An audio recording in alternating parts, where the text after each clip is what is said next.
giving you a voice. Making it loud our own way. Welcome to the fun. We're going to move into our South Super region. And let's jump right in. So Oklahoma is our first state, and it's seen a few qualifiers. So two teams really stand out to me, which are 5044, Davy Jones Locker, and of course, Atomic Gears, which is 104, 10641. We have one match video from the Atomic Gears that we can play. And I laughed a little bit about all of the really kit robots, and then you have Atomic Gears, who's like super custom and like carbon fiber slides and everything. And I think that's the way for a lot of smaller regions where they have like one or two really dominant teams. Like Oklahoma is a good example, I think.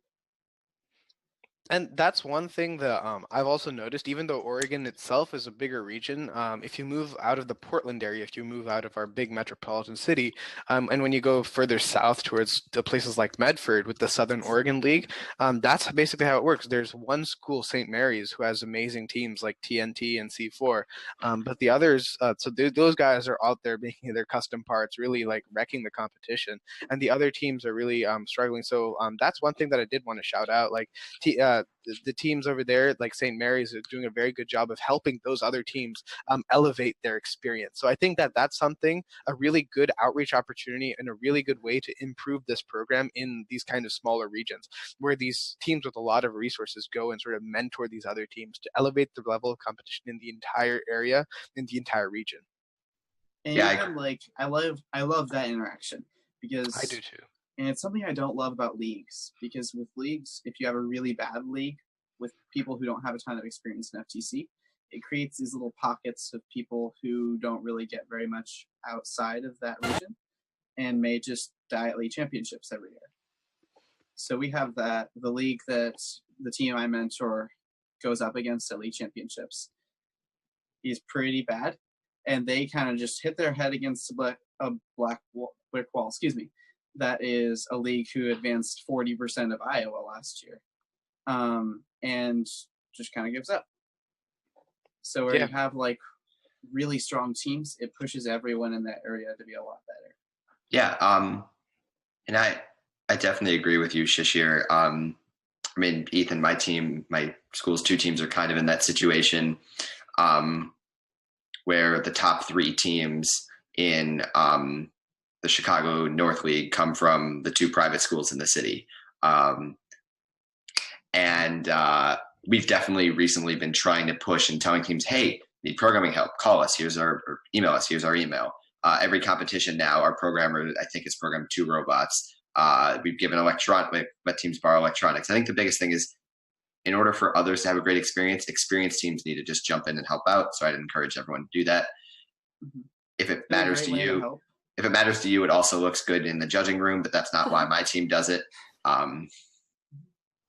Should we talk about help us go volunteering? Like, I'm volunteering at like 3 league championships this year. If you can help spread that information and like spread your team's contact info.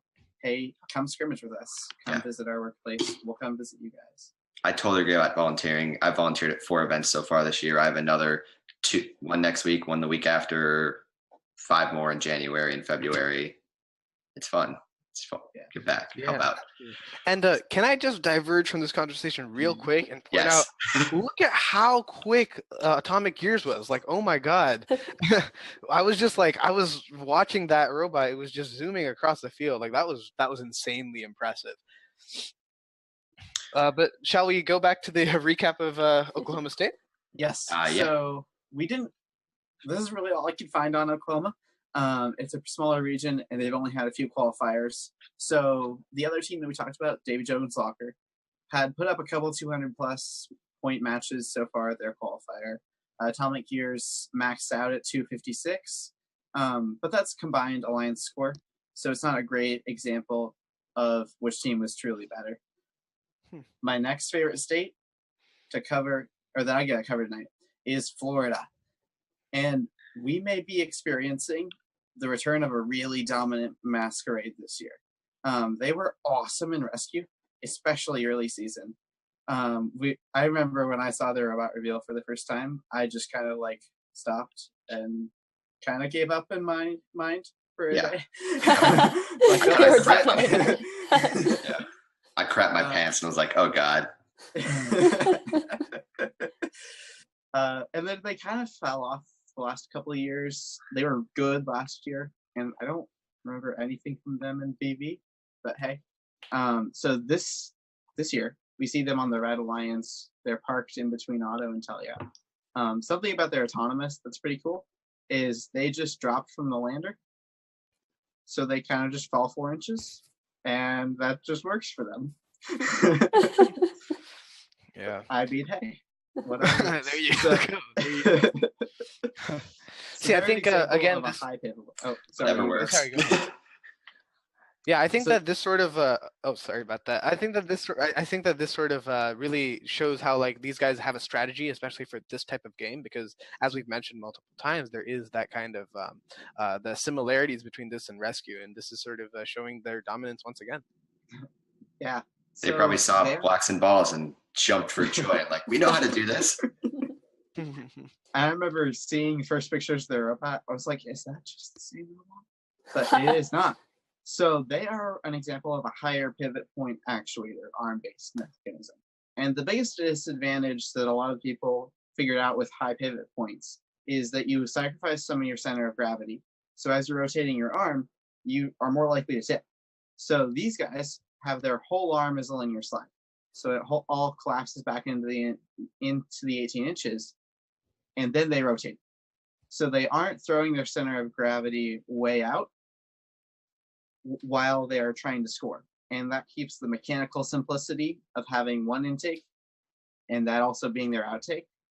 And that allowed them, I think, to be really impressive early season, especially. Nice. Nice. Yeah. Yeah, their robot is definitely just a gorgeous machine to watch. It seems like they always really have everything tuned in, especially for the early tournaments compared to other teams, which is, I think, one of the things that makes them so strong at the earlier competitions. Yeah, and I think they scored like 190 points by themselves in that match. Nice. It's Yep. I think it's something like that.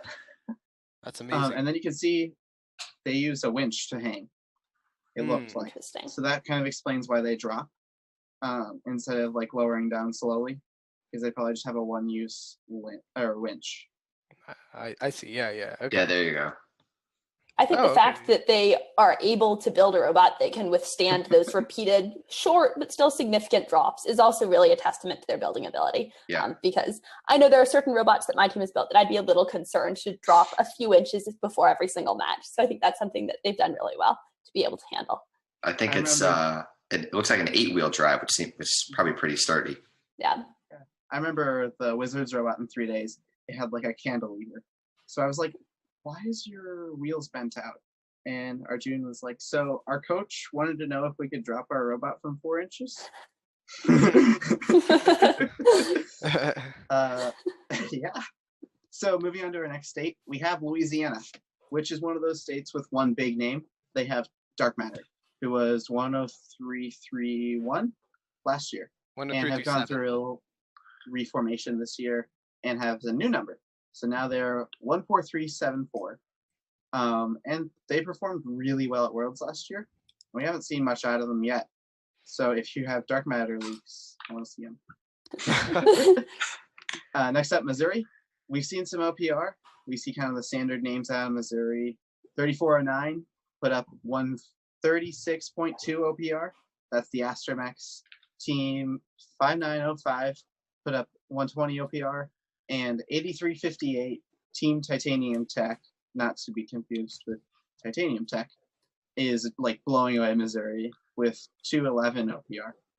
And that's also the world record for OPR right now, based on FTC stats. Yes. Yep. Team Titanium Tech, I remember seeing them dominating early last year as well. Unfortunately, it seemed like they dropped off before Worlds. I was very, very much looking forward to meeting them at Worlds. But that's, I think, They're really good, especially because they have the FRC backing. They're part of Team Titanium 1986.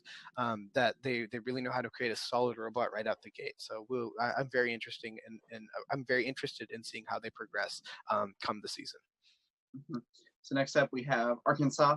This is another two-slot state with two really good teams. So Root -1 has like 126 OPR.